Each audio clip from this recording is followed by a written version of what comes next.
8:11 minutos en el territorio continental ecuatoriano, buscando la verdad y abogando por la unidad nacional en pro de la paz y la seguridad en el Ecuador. Queremos dar la bienvenida en los estudios de la revista de Opinión Democracia al sociólogo Simón Ordóñez, y también nos acompaña el doctor Arturo Moscoso, director de la Escuela de Relaciones Internacionales de la UID. Bienvenidos. Queremos hablar sobre los desafíos que tiene el presidente Daniel Noboa en su nueva administración, especialmente desde lo político. Ha habido algunas observaciones en las tareas iniciales de estos 4 años, como nombramientos, algunos nombres que han sido observados. ¿Cómo asumir este desafío en lo político? Muy buen día, Simón Ordóñez. Muchas gracias, Miguel, por la invitación. Un saludo para toda la audiencia. Antes de entrar a ese tema en específico, yo creo que vale poner un par de cosas en contexto, ¿no? Por un lado, creo que en el contexto actual hay 2 elementos que me parecen importantes. Primero, una debilitación permanente o casi una implosión del correísmo, ¿no? Lo cual hace que el país actualmente sea bastante más gobernable de lo que era hace unos pocos meses o hace unos pocos años. Con una mayoría legislativa que buscaba la desestabilización. Exacto. Lo sacaron a Lazo, en definitiva con la muerte cruzada, y ahora en otras condiciones. Exacto. Entonces hay otras condiciones en ese lado. Primero por el debilitamiento profundo del correísmo, ¿no? Con un líder que prácticamente lo vemos como que ha perdido la cabeza, ¿no? Basta ver lo patético que resulta esto de la tinta voladora y cosas por el estilo, ¿no? Y esas acusaciones que están haciendo. O sea, perdón, Simón, por lo que empezó haciendo este análisis. Seguir tratando de imponer en el país la mentira. Exactamente. Y con tesis, o sea, la mentira hasta la muerte. Exactamente, creo que es lo que han hecho siempre, ¿no es cierto? Estos aparatos de propaganda ligados sobre todo a en algún momento, digamos, casi siempre, digamos, desde Lenin, ¿no es cierto?, a la ultraizquierda y después también, digamos, el enorme aparato de propaganda del nazismo, etcétera, se ha ido replicando con sus matices o cosas, ¿no es cierto?, en gobiernos de corte totalitario, como han sido los del socialismo del siglo XXI. Pero por otro lado, digamos, aparte de ese debilitamiento, también tenemos una cosa que me parece importante, que es que ADN cuenta con un bloque suficientemente grande, ¿no es cierto?, que ya le permite no ser víctima de chantaje. Es decir, en el peor de los casos, así se uniesen todos los otros grupos, no tienen ya la mayoría calificada como para destituirlo. Entonces, eso a lo que estaba sometido permanentemente Guillermo Lazo o el propio Noboa, ¿no es cierto? Eso creo que le da una fortaleza, le da una perspectiva de trabajo a 4 años. Un respiro político. Un respiro político a 4 años. Y creo que digamos, eso le debería permitir hacer un gobierno ya mucho menos centrado en la perspectiva de una nueva elección, ¿no?, sino gobernar seriamente. Ahora, claro, hay otro aspecto que es fundamental tocar, ¿no? De ese 55% con el que ganó en segunda vuelta, e incluso buena parte de la votación que sacó en primera vuelta, ese voto creo que el presidente Noboa no lo debería considerar como una votación propia, ¿no? Y creo que lo está haciendo. Esa votación en gran parte fue una votación, estoy entre ellos, digamos, entre los que votamos por Noboa básicamente por oponernos o por cerrar el regreso del correísmo, ¿no?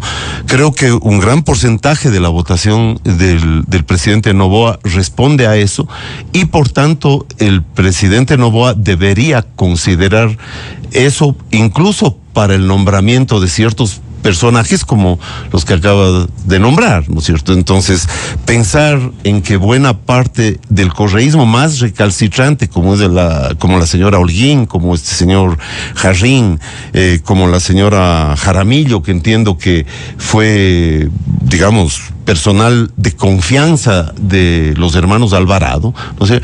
Entonces ha hecho que digamos, haya una fuerte reacción, y yo al menos lo he podido medir en las redes sociales, ¿no es cierto?, de mucha gente que votó por Noboa con otras esperanzas, con otras perspectivas, pero que se sienten traicionadas por este tipo de nombramientos, ¿no? Porque un Estado de Derecho, digamos, no solo es un tema de instituciones y de leyes, ¿no? Sino que fundamentalmente también es un Estado en donde tienen que estar personas de primer nivel, que respeten las leyes, que sean honradas y cuyas hojas de vida o cuyos pasados sean transparentes. Y creo que eso no estamos viendo en buena parte de estos nombramientos que ha hecho el presidente Noboa. Bienvenido al doctor Arturo Moscoso, director de la Escuela de Relaciones Internacionales de la UID. Este primer comentario que ha formulado Simón Ordóñez respecto de, por un lado, el debilitamiento de la Revolución Ciudadana, esa implosión que ha ocurrido efectivamente, el desgranamiento de asambleístas en la legislatura, la posición que ha asumido ADN, el movimiento oficial, y el tema de los nombramientos también, que ya han recibido algunos reparos en este sentido. Arturo, muy buen día. Buenos días, Miguel, gracias por la invitación. Un saludo a Simón y también a la audiencia. Bueno, estoy de acuerdo en lo que ha dicho Simón en casi todo. Quizá matizar un poco esto de llamar implosión a lo que está sucediendo con Alianza País, o con la Revolución Ciudadana, mejor dicho, en que a pesar de lo que le está sucediendo y a pesar de que algunas figuras están saltando del barco, sigue siendo una fuerza política importante y a la que hay que tomar en cuenta y a la que no hay que descuidar en la Asamblea. Porque si bien es difícil que pudieran hacer una mayoría calificada, no es tan difícil que pudieran hacer una mayoría absoluta en el caso de que pues las alianzas que tiene este momento el gobierno dentro de la Asamblea se rompan, ¿no? Y eso, las probabilidades de que eso suceda son altas porque son alianzas muy endebles, ¿no? Son alianzas que no parten de programas o políticas públicas a largo plazo, sino alianzas coyunturales para el tema de justamente los nombramientos de autoridades dentro de la Asamblea, ¿no?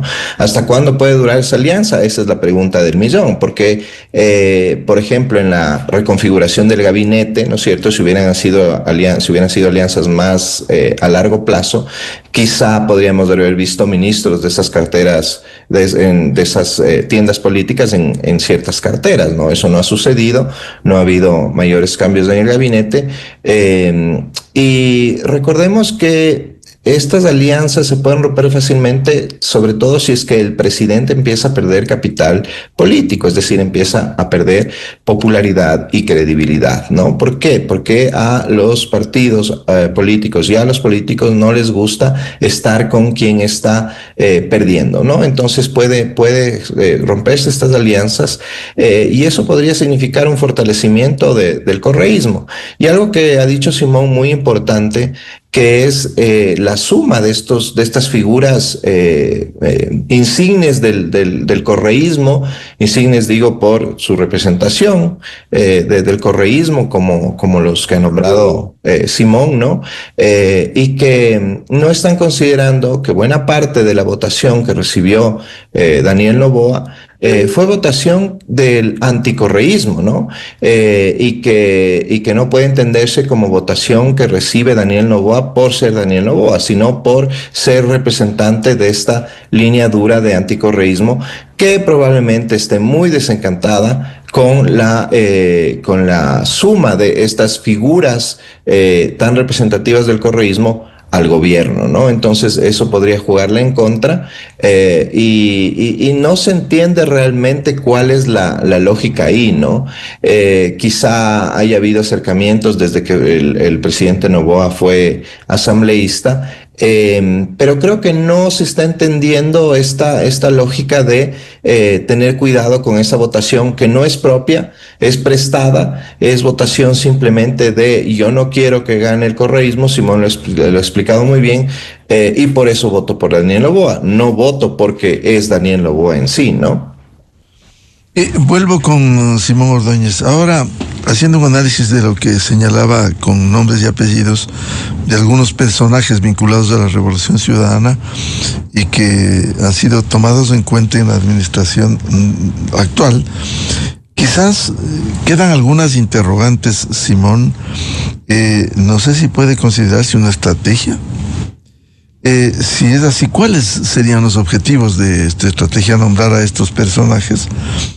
¿Cuál es la meta? Porque flotan aquí estas inquietudes respecto de por qué se nombra a quienes estuvieron en el pasado reciente vinculados a la Revolución Ciudadana.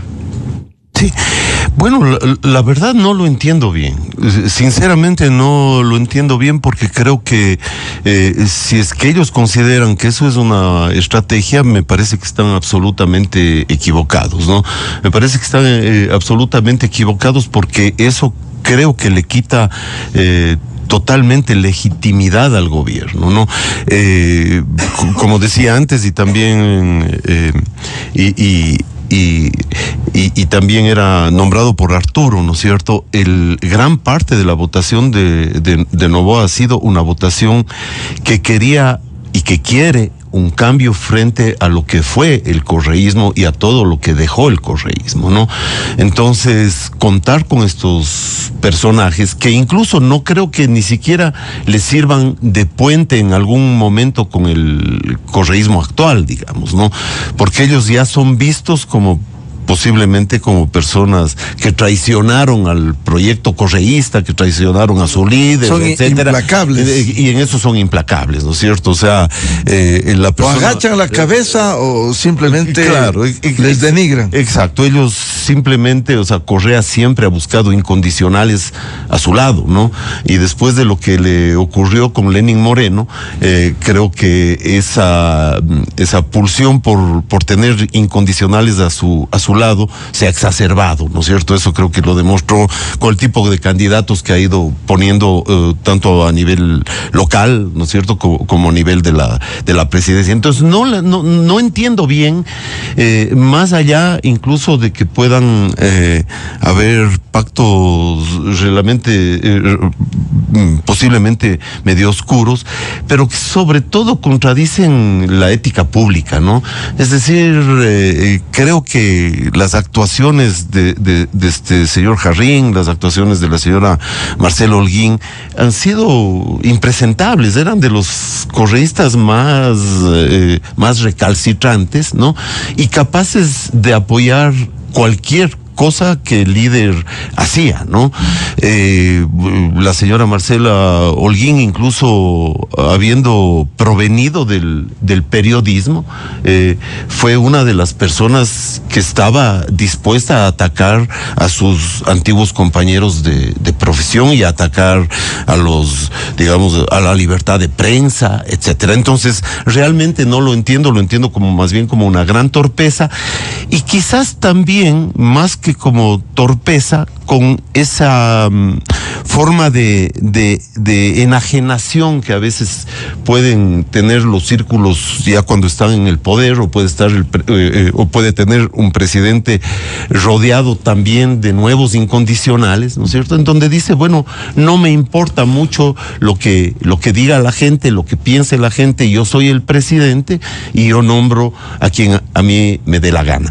Creo que hay algo de eso. Creo que lamentablemente el presidente Noboa, desde desde antes, ya desde el mandato transitorio, digamos, de este año y medio, sí dio muestras de que la opinión de las personas, la opinión de la gente no le importaba mucho, de que había en él una tentación, si es que se quiere, autoritaria en muchas de sus de sus actuaciones, y también, digamos, una tentación populista. Entonces, creo que hay ahí un problema que más bien ataca a lo que sería la ética pública, ¿no es cierto? Y que es contraproducente para el gobierno actual. Creo que le quita legitimidad. Ahora, Simón, uno de los escenarios es tender puentes, algo que aunque han sido duros entre los dos grupos, sin embargo, puentes para ver en ese sector, en medio de la implosión que hablaba Simón, para conocer los puntos débiles precisamente, porque fueron unos exponentes claros de la Revolución Ciudadana, y ahora para explorar esos puntos débiles de ese movimiento que está en declive. Podría ser.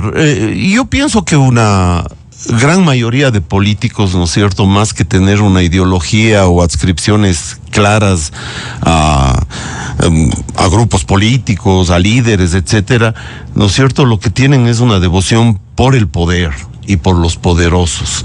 Entonces creo que en este caso concreto de estas personas se han juntado por eso. No creo mucho en la posibilidad de tender puentes por lo que hablábamos hace un rato. Creo que el correísmo como tal seguirá, o una buena parte de ellos y de Rafael Correa, seguirá siendo una fuerza profundamente beligerante, y coincido en eso con lo que decía Arturo en su primera intervención. Efectivamente, aunque creo que hay una forma de implosión, se están yendo muchos, digamos, desde Aquiles Álvarez, que ha mantenido diferencias, Marcela Aguinaga, hay 2 o 3 asambleístas que ya han salido de ahí, etcétera, pero obviamente el correísmo va a seguir siendo una fuerza importante, manejando un 25% del electorado, podrá poner alcaldías y gobiernos locales, y eso les da una capacidad de reproducción importante. Pero no sé, esto de los puentes, no veo que al menos con el correísmo puedan tender puentes, aunque quizás, digamos, en algunos aspectos, como podrían ser fuerzas que usen el Estado, y esa es una de las cosas y un tema que me quisiera poner para la siguiente intervención, aunque a veces hay algunas coincidencias, por ejemplo, en el tema del manejo de la economía, ¿no es cierto?, en donde también el presidente acaba, en su discurso, hizo hincapié en que su gobierno se basará en la inversión pública. No habló en ningún momento de la reducción del tamaño del Estado, de la reducción del gasto público, de este tipo de cosas que son importantes no solo para, a través de eso, liberar las fuerzas un poco del mercado y de las economías privadas, sino también como formas de control de la corrupción. Un Estado grande, un Estado que tiene una participación económica demasiado importante, ¿no es cierto?, y que hace grandes contratos, etcétera, también es un Estado que facilita la corrupción. Y ojalá me equivoque, ¿no es cierto?, pero podrían por ahí estar algunos sitios de articulación entre estos grupos que han estado acostumbrados a enriquecerse a través de los negocios estatales. Doctor Arturo Moscoso, ¿pudiera ser lo que planteábamos, tender puentes para escarbar en ese movimiento que está golpeado luego de las elecciones y con sus argumentos traídos de los cabellos, lo de la tinta, etcétera, para escarbar y ver cómo están al interior de ese movimiento? ¿Tender puentes con el correísmo, te refieres, Miguel? Claro, o sea, tender puentes para encontrar esas debilidades por la implosión de la que hablaba Simón Ordóñez, que ha ocurrido en el movimiento Revolución Ciudadana. Pues claro, o sea, podría beneficiarse justamente de este debilitamiento de la Revolución Ciudadana del gobierno, porque además del gobierno, recordemos que es un gobierno nuevo, que no tiene una estructura partidista sólida, evidentemente no tiene militancia y probablemente tampoco tenga demasiadas personas capacitadas como para administrar técnicamente lo que hay que administrar en el Estado, ¿no? En esa medida podría serle útil el correísmo o estas facciones del correísmo que están rompiendo con su jefe, ¿no? Y con la línea dura del correísmo. Pero creo que hay que ser cuidadosos, ¿no? Porque quizá no hay que confiarse mucho de estas personas. Recordemos que ya han tenido vaivenes en el tema de ser anticorreístas y luego volverse correístas y ahora pues abandonar el barco cuando está en problemas. Entonces el tema de la lealtad queda bajo cuestionamientos, ¿no? Ahora, que ADN esté haciéndose con los desertores de la Revolución Ciudadana, incluso podría en las elecciones seccionales verse eso con más claridad, ¿no? ¿Qué candidatos irán por la Revolución Ciudadana y qué candidatos irán por ADN para las alcaldías? Y en eso, por ejemplo, en los temas seccionales no hay ningún problema en que un candidato que haya ganado una elección con un partido en la elección siguiente se postule por otro o se lance por otro, ¿no? Esto pasa muchísimo, esto lo hemos visto mucho cuando la Revolución Ciudadana empezó a hacerse de justamente militantes de otros partidos políticos para ocupar escaños en las seccionales, ¿no? Pero esto no quita que el correísmo nuevamente siga siendo una fuerza política importante y que en el evento de que a Daniel Noboa le empieza a ir mal, esperemos que le vaya bien por el bien del país, pero le empiece a ir mal o empiece a perder capital político, ¿no? Esta gente se vire de nuevo, ¿no? Y se vaya nuevamente regrese al redil y pues más bien Daniel Noboa salga y ADN salgan perjudicados con este tipo de alianzas, ¿no? Ya el tiempo lo dirá, pero creo que tiene que ser muy cuidadoso. Y me parece que no lo ha sido incorporando a estas figuras tan controvertidas de la Revolución Ciudadana, ¿no? Tan innecesario, creo yo, Miguel, porque no es que son figuras, además, demasiado relevantes en sus áreas, ¿no? No es que se destaquen precisamente por haber hecho un trabajo técnico importante, sino más bien por ser operadores políticos y más que operadores políticos, ¿cómo se dice esto? La gente que apoya, ¿no? Desde una perspectiva medio descriteriada, sí, a la Revolución Ciudadana. Y que de pronto los vemos ahora en ADN, ¿no? Y la pregunta, y creo que nos la hacemos todos, ¿por qué, no? ¿Qué es lo que está pasando ahí?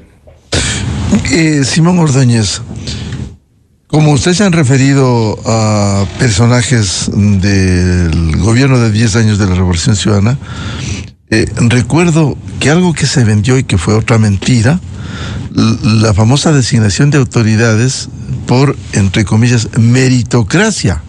Eso es lo que le vendieron al país. Y en la práctica no fue eso, sino sumisos, como ocurría en la Asamblea Nacional. Sobre esa base, más allá de este radicalismo político que han exhibido, ¿están capacitadas estas personas para los cargos para los que han sido designados, sea antes o sea ahora? Bueno, perdón ahí una autorreferencia. Creo que uno de los artículos importantes que escribí en su momento en Plan B se llamó La meritocracia de los peores, ¿no? En donde yo hacía justamente alusión a que mientras la Revolución Ciudadana hablaba, ¿no es cierto?, de que la meritocracia era la fuente principal, digamos, para designar a sus cuadros, ¿no es cierto? Yo simplemente contrasté eso y decía, bueno, mientras, por ejemplo, cancilleres de anteriores gobiernos fueron Diego Cordovez o Pareja Díez Canseco, ¿no es cierto? Los cancilleres actuales eran Guillem Long o Patiño, digamos, ¿no? O mientras esas diferencias, ¿no? Entonces, o por ejemplo, para un último ejemplo, solamente para hacer, por ejemplo, mientras se tuvo ministros de salud como Plutarco Naranjo o Rodrigo Fierro en gobiernos pasados, tuvimos en la Revolución Ciudadana a Caroline Chang, ¿no? Haciendo los negocios con las ambulancias.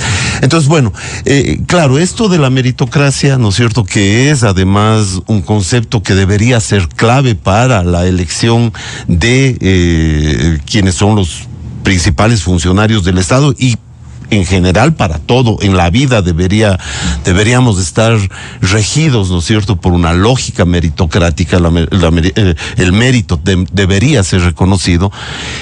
Creo que lamentablemente la Revolución Ciudadana puso de moda esto de elegir únicamente a los incondicionales, a los absolutamente incondicionales, a aquellos que son capaces de hacer todo lo que el líder, el jefe demande. Claro, con la fachada de meritocracia. Con la fachada de meritocracia, porque muchos de ellos sí tenían varios títulos y cosas así, pero sobre todo tenían comportamientos profundamente antiéticos.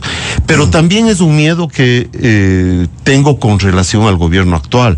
Tengo la sensación de que gran parte del gabinete del gobierno actual básicamente se trata de jovencitos, a veces excesivamente jóvenes, ¿no es cierto? Jovencitos muy Ahora, es bueno abrir espacios para los jóvenes, pero combinado con la experiencia pero también. Combinando con experiencia. Yo decía en este mismo programa, al gobierno le faltan un poco de canas, decía, ¿no? Le faltan un poco de canas, porque personas que pueden ser muy inteligentes, que pueden ser, haber estudiado, tener títulos, etcétera, etcétera, no tienen ni el conocimiento de la historia, ni tienen la experiencia práctica de la gestión pública, etcétera. Hay que estar conscientes en el Ecuador, ahora que vivimos un conflicto armado interno, hay que lidiar con la delincuencia política.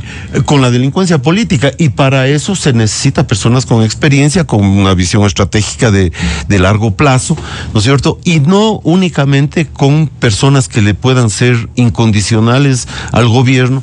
Es decir, el gobierno y Daniel Noboa, si quiere hacer un gobierno que sea realmente positivo para el país, creo que tiene que trascender, ¿no es cierto?, y no nombrar únicamente a personas de su círculo íntimo, cuyo único mérito es básicamente pertenecer al círculo íntimo. Entonces creo que lamentablemente estas prácticas que fueron también quizás inauguradas o exacerbadas por el correísmo, ¿no es cierto?, creo que también se están reproduciendo en el gobierno de Noboa, y eso me parece bastante complicado. Hay muchísima gente en el país que tiene, digamos, unas hojas de vida intachables que podrían estar ocupando funciones importantes y sirviéndole de consejero o de consejeros al presidente de la República, ¿no? Para que se equivoque menos, para que tenga más respeto por la Constitución y las leyes, ¿no es cierto?, para que pueda hacer un mejor gobierno en beneficio de todos. Pero si sigue rodeado únicamente por este círculo que sabemos que es el que tuvo antes y que sigue teniendo en gran parte ahora, me parece que eso puede traer problemas a largo plazo bastante serios, ¿no? Arturo Moscoso, bueno, esto del círculo íntimo que menciona Simón Ordóñez, hay sectores como el que está alrededor del presidente, pues es obvio que debe tener a gente de confianza, pero otra cosa es ya en ministerios, manejo de comunicación.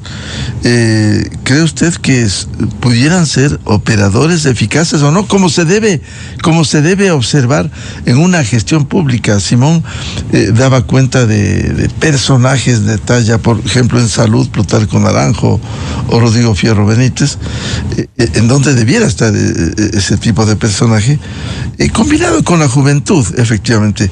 ¿Operadores eficaces o no en función del gobierno, Arturo? Bueno, aquí hay dos elementos que creo que hay que separar, ¿no?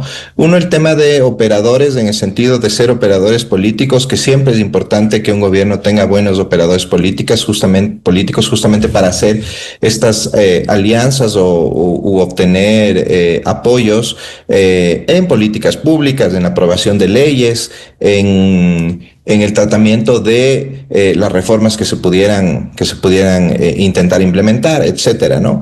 Y luego, pues ya operadores técnicos dentro de ministerios que sean o que necesiten justamente ese tipo de personas muy bien preparadas en sus áreas, ¿no? El Ministerio de Economía, el Ministerio de Energía y Minas, el Ministerio del Trabajo, por ejemplo, ¿no? Por nombrar algunos así muy relevantes, donde se necesita gente que realmente sepa del tema, ¿no? Pero aquí hay un problema, Miguel, y que pasa por el hecho de que no es que en el país no haya gente preparada, es que en el país hay gente que no quiere justamente ir al sector público por todos los riesgos que eso implica, ¿no? El riesgo de luego ser perseguido, de luego ser justamente chivo expiatorio de ciertas equivocaciones o ciertos errores que se pudieran cometer, ¿no? Temas que podrían afectar a la carrera de ciertas personas en el sector privado, e incluso en la misma remuneración que se recibe, ¿no? Que es menos competitiva que la del sector privado. Entonces, todo ese tipo de temas frena, creo yo, a muchas personas que pudieran estar capacitadas para desempeñar esos cargos en entrar al servicio público, pues no queda más que recurrir a personas menos preparadas, ¿no? Lamentablemente. Pero eso no implica que se deba recurrir a personas que fueron insignes correístas para ocupar ciertos cargos, ¿no? Yo creo que ahí comete un error el gobierno. Creo que se podía haber conseguido mejores personas para esos cargos, como la vocera, más allá de si la señora Jaramillo es buena o mala vocera, ¿cómo se puede tener una vocera que era justamente uno de los puntales de la propaganda política del gobierno de Rafael Correa, ¿no? Salvo que vaya a ir por esa línea de manejar esa propaganda, pero igual, ¿no? Yo creo que hay gente que pudiera haberlo hecho igual o mejor sin tener estas relaciones tan cercanas con el correísmo, ¿no? O será que el gobierno en realidad no está tan lejano al correísmo y que podrían incluso llegar a trabajar juntos, un poco retomando lo que hacíamos antes acerca de tender puentes, pero eso implicaría un riesgo grande al gobierno, primero porque no creo que se pueda confiar en el correísmo, y segundo porque va a decepcionar justamente a todos esos votantes que le dieron su voto no por ser Daniel Noboa, sino por representar el anticorreísmo.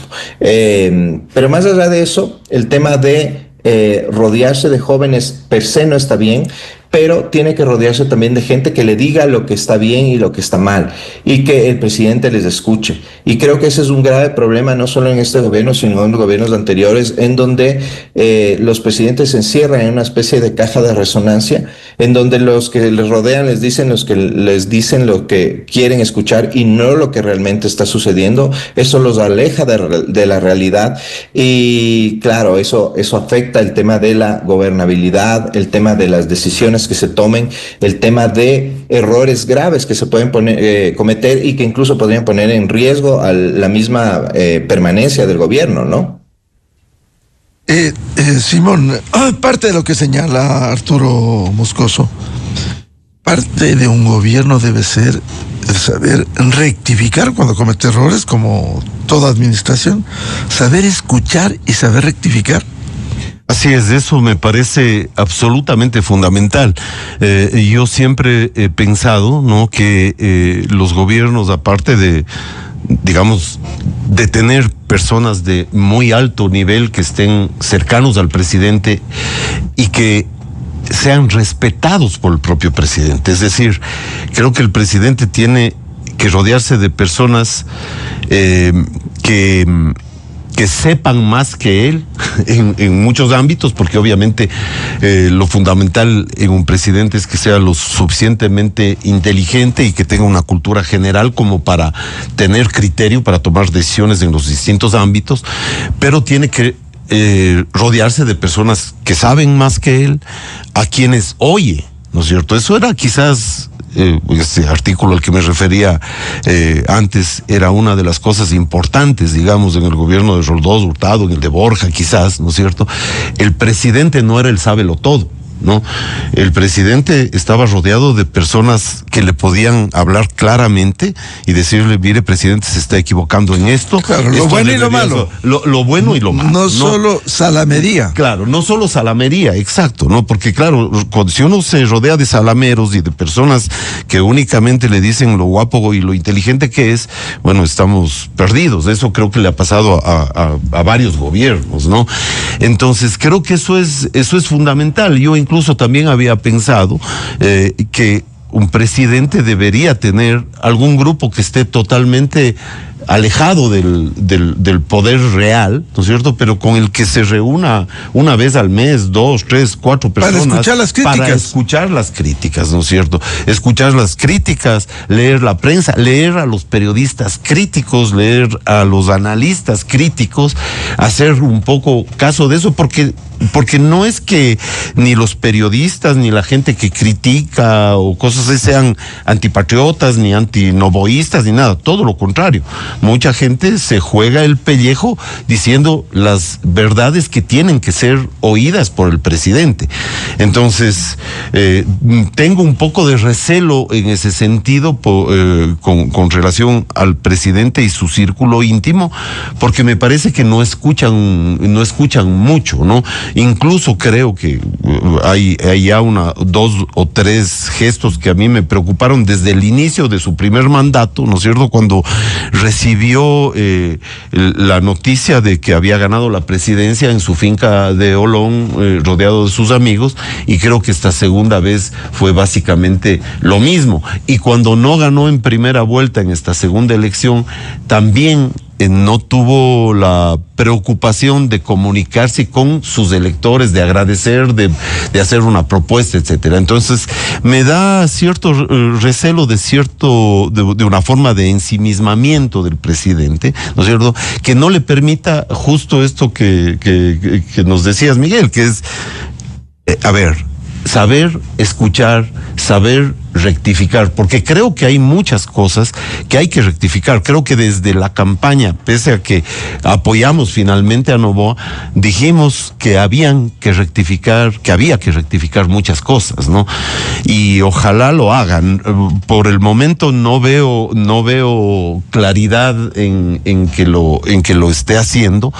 Ojalá en el transcurso de los próximos meses veamos cuestiones más importantes, por ejemplo, ligado a lo que conversaban en el panel anterior, por ejemplo, cómo a través de reformas económicas, de reformas que requieren un capital político importante y que requieren operación política, podamos dinamizar la economía para generar empleo, para flexibilizar el tema laboral, para que no se siga, por ejemplo, haciendo una política basada en subsidios y en gasto público, sino que se le dé más importancia al mercado y a la participación privada. Todo eso requiere, digamos, una visión clara a largo plazo del presidente, pero también requiere oír a las personas que están opinando y que pueden aconsejarle al presidente. Arturo Moscoso decía, hay que saber escuchar. Ahora, no solo escuchar, sino rectificar en lo que tenga que hacerlo, porque como toda administración de un ser humano está sujeto a aciertos, pero también a errores. ¿Cree usted que esto de la juventud, que es muy bueno, la incorporación, debe tener, como decía Simón Ordóñez, debe también contar que le faltan canas, que le den sugerencias al gobierno? Sí, por supuesto. Creo que le falta un nivel más técnico al gobierno, al menos en lo que a ministerio se refiere, ¿no? A los jefes de las carteras, si quiere dársele un nombre. Y quizá es importante que tomar en cuenta, Miguel y Simón, que dentro de los ministerios y dentro de las instituciones públicas también hay muchas muchos funcionarios y muchas personas que trabajaron también durante el gobierno de Rafael Correa, que entraron junto con Rafael Correa y que en unos casos, no en todos, pueden ser también una piedra en el zapato dentro de las actividades que realice cada una de esas instituciones, ¿no? Eso hay que tenerlo presente también. No estoy hablando de todos los funcionarios públicos de carrera muy bien preparados, y eso es otra cosa que hay que tomar en cuenta también, no por haber entrado a trabajar dentro de el gobierno de Rafael Correa o de cualquiera de los otros gobiernos que fueron después, el de Moreno y el de Lazo, no los descalifica de plano, ¿no? Hay gente muy técnica que sabe lo que hace, más bien es un error pensar que hay que cambiar a esa gente porque los que llegan no saben cómo funcionan las cosas, pero también hay que andarse con cuidado para que tampoco se vuelvan conspiradores dentro del aparataje del Estado, ¿no? Y ya en cuanto a los que están encima como ministros o como viceministros, sí, está bien utilizar la juventud, pero una juventud bien preparada, es decir, un poco primar la meritocracia, ¿no? Primar la meritocracia más allá de la cercanía o de las amistades. Se entiende que uno tenga que rodearse de gente en la que confía, ¿no? En la que puede descargar un poco su trabajo y sus frustraciones, pero también gente que esté preparada y que sepa sobre todo de política y de saber hacer política, ¿no? Creo que eso es fundamental, tener operadores políticos para justamente lograr llevar a cabo las políticas públicas que el presidente y el gobierno propongan, ¿no? Porque uno puede tener el mejor gobierno del mundo con la gente mejor preparada, pero si es que lo que pretende hacer el gobierno siempre se choca con un escollo, como puede ser la asamblea, por ejemplo, si es que las aguas cambian de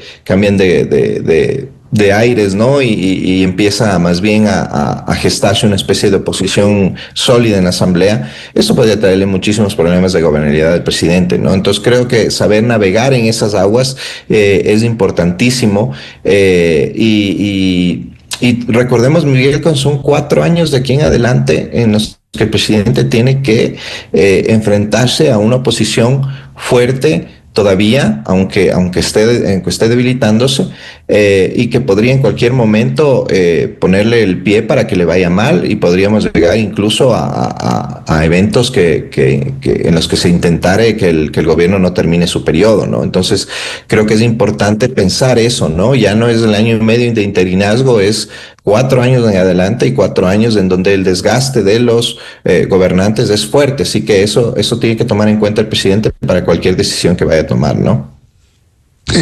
Simón, frente a este panorama, siendo importantes los nombramientos, ¿cuáles debieran ser las prioridades para enfrentar en lo político el presidente? Tiene una asamblea en este momento con mayoría. ¿Cuáles debieran ser las prioridades en el manejo político?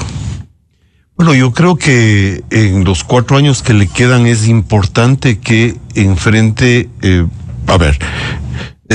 me parecen 2 o 3 cosas fundamentales, ¿no? Por ejemplo, creo que es necesaria una reforma política, digamos, con perspectiva de liberar mercados, liberar trabas burocráticas, etcétera, para que el sector privado tenga una prevalencia más fuerte, porque digamos, si el presidente logra dinamizar la economía, ¿no es cierto?, a través de la intervención del sector privado, creo que los efectos políticos de eso son importantes, ¿no es cierto?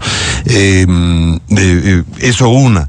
Creo que un alejamiento de esta lógica populista en la que se manejó tanto en la campaña como en parte de su gobierno a través de la entrega de subsidios, de la entrega de bonos, de aumento de gasto público, etcétera. Creo que es otra cuestión importante. Y ya como reforma de la parte institucional, me parece fundamental la reforma el Consejo de Participación Ciudadana, quizás no desaparecerlo, porque eso supondría quizás una constituyente, que creo que está bien que no la haya convocado por el nivel de incertidumbre que eso iba a causar durante 1 o 2 años más, pero quizás sí podría, a través de una enmienda, por ejemplo, quitarle al Consejo de Participación Ciudadana la potestad del nombramiento de muchas autoridades. Creo que esa sería una reforma política importante.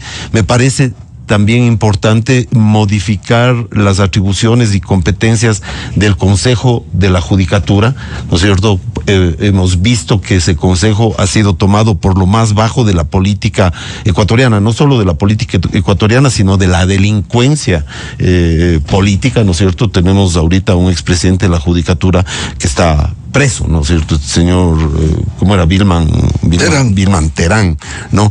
Entonces creo que, por ejemplo, esos dos, la reforma de esos dos organismos me parece fundamental, ¿no es cierto?, en la perspectiva de darle más transparencia, más claridad al nombramiento de las principales autoridades, sobre todo a las autoridades de control y a la fiscalía, por ejemplo. Entonces creo que por ahí deben ir las cosas. Y por el otro lado, no me parece fundamental tocar, porque aunque tiene que ver más con el tema económico, ¿no es cierto?, pero es fundamental para la política la reforma de la seguridad social, en donde hay temas realmente aberrantes como el de la propia jubilación patronal. Hay otros costos que seguramente van a tener un costo político, ¿no es cierto?, pero con un nivel de crecimiento de la esperanza de vida como la que ha ocurrido a nivel mundial y también en el Ecuador, creo que hay que necesariamente revisar el tiempo de aportes y la edad de jubilación, por ejemplo, ¿no? Y por otro lado, flexibilizar, ¿no es cierto?, las leyes laborales, porque quienes estamos con pequeñas o medianas empresas sabemos lo duro, lo pesado, etcétera, que es el régimen laboral ecuatoriano y las trabas que eso supone para generar empleo. Obviamente una economía sana, una economía que pueda crecer, que tenga libertad para crecer, también va a tener rendimientos políticos importantes, ¿no es cierto? Yo creo que, por ejemplo, un caso, por citarlo, a mí con varias divergencias que uno puede tener, pero lo que está haciendo, por ejemplo, Milei en términos económicos en la Argentina, me parece absolutamente importante, ¿no? Importante porque, claro, él se ha enfocado claramente en achicar el Estado, en estabilizar la economía, bajar la inflación, ha reducido de forma importante los niveles de pobreza gracias a la bajada de la inflación y a la dinamización de la economía, ¿no? Y parecería que la Argentina en pocos años se va a disparar y seguramente en pocos años estaremos hablando del milagro argentino. Entonces, no creo que podamos esperar de Noboa que haga políticas económicas como las de Milei, pero sí que coja algunos de esos elementos, ¿no es cierto?, y que, digamos, reforme el Estado, que achique el Estado y de que abra, digamos, la sociedad al mercado y a las libertades individuales, ¿no? Arturo Moscoso, ¿cuáles cree que debieran ser los puntos fundamentales, las prioridades en este contexto que tiene el gobierno del presidente Daniel Noboa, especialmente en lo político? Bueno, en lo político, evidentemente, una reforma, considerando muchos de los temas que ya ha nombrado Simón, estas reformas no necesitan de constituyente, se pueden hacer a través de reforma parcial. En este momento el gobierno cuenta con una mayoría como para tramitar una reforma parcial de todos los puntos que ha hablado Simón, ¿no? De la desaparición o del Consejo de Participación Ciudadana, de la reforma política que se requiere, requiere, una reforma de partidos que también se requiere, de revisar el tema del Consejo de la Judicatura, con este consejo que es el único país del mundo, creo, en que tiene poder sobre la Corte, por la más alta Corte de Justicia Nacional, ¿no? Que es la Corte Nacional, justamente, o temas de flexibilización laboral, que yo estoy de acuerdo también, sin que esto signifique precarización. Creo que nuestro sistema de trabajo está caduco, creo que no está al tenor de los tiempos y hay que modificarlo. Hay que revisar el tema de la jubilación patronal, por ejemplo, un tema que lo que ocasiona es que haya despidos de personas cuando ya están en una edad en que es más difícil conseguir trabajo, ¿no? Entonces hay que pensarlo también desde esa forma, y algunos temas interesantes que pueden implementarse a través de reforma, aprovechando que en este momento tiene el presidente una mayoría que le permitiría hacerlo, ¿no? Y ya en cuanto a lo que puede hacer directamente sin pasar por la Asamblea, creo que importantísimo, aunque no es netamente político, pero sí profundamente ligado a la política, el tema de la seguridad, ¿no? ¿Qué se está haciendo por la seguridad? ¿Con quién se está hablando? ¿No es cierto? El presidente hizo una gira importante por algunos países, pero no se nos han presentado resultados concretos de esa gira, ¿no? No se nos ha comunicado dónde van a estar estas supuestas inversiones, dónde va a estar el tema de la ayuda en seguridad que supuestamente se ha obtenido de Estados Unidos o de Israel, por ejemplo, ¿no? ¿Qué se va a hacer con eso? ¿Qué se va a implementar, no? Recordemos también que está por salir ya el tema de la reforma constitucional en relación a las bases extranjeras, ¿no? Eso también tendrá que someterse a consulta. Veamos cómo le va en la consulta. Si el presidente pues sigue conservando el capital político que tiene hasta ahora, probablemente la consulta sea aprobada por la gente y podamos pues tener soldados extranjeros en ciertas bases, lo que nos va a ayudar a combatir el narcotráfico y el crimen transnacional. El tema de la reactivación de la economía a través de la inversión público-privada, ¿no? Se nos ha hablado mucho de eso, ¿no? Pero no se ha dicho cómo. Eso es una interesante forma de reactivar el Estado. El presidente ha dicho, ¿no? Dijo en una entrevista previa a su posesión y en la posesión, ¿no es cierto? En la posesión, perdón, que él va a reactivar la economía a través del Estado. Yo no me parece que el Estado sea demasiado o tenga que dárseles demasiado papel en la reactivación de la economía, pero si esta reactivación viene a través de inversiones público-privadas, pues bienvenido sea, ¿no? Estas inversiones en donde justamente el privado es el que pone el dinero, ¿no? Eso es interesante, ¿no? Y puede redundar justamente en mucha obra pública que necesita el país, en generación de empleo incluso, ¿no?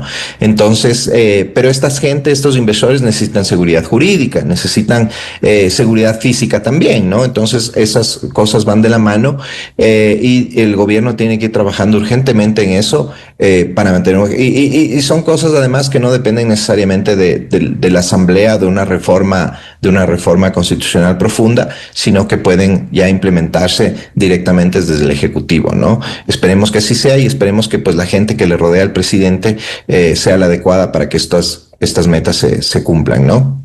Ustedes han dicho una expresión muy importante que debiera toda administración procesar: saber escuchar y procesar las observaciones, y no solo escuchar, sino procesar.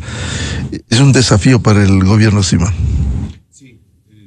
Es el mayor desafío para el presidente. Creo que tiene que salir de esa forma de ensimismamiento de la que hablaba y saber escuchar, corregir, y creo que eso será por el bien de todo el país, ¿no? Y esto debiera empezar ya.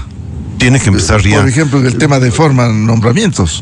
Posiblemente lo primero que debería hacer como forma de escuchar y dar una buena señal al país y a la opinión pública es deshaciéndose de esas personas que han sido recientemente nombradas y que me parecen absolutamente impresentables. Contra eso es justamente contra lo que votó buena parte de la población ecuatoriana. ¿Cree que le está haciendo daño esos nombramientos? Creo que le están haciendo un daño profundo. Le comentaba, he leído en las redes sociales, por ejemplo, la gente está reaccionando muy duramente, gente que era muy novoísta está reaccionando muy duramente, hablando de traición incluso, ¿no?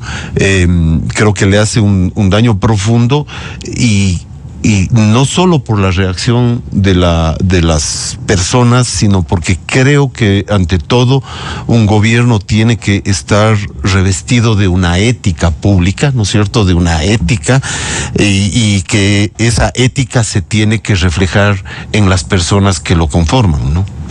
Arturo Moscoso, finalmente, saber escuchar y procesar las observaciones que, más allá de quienes están en el círculo cercano al presidente, sepa procesar con una visión desde afuera.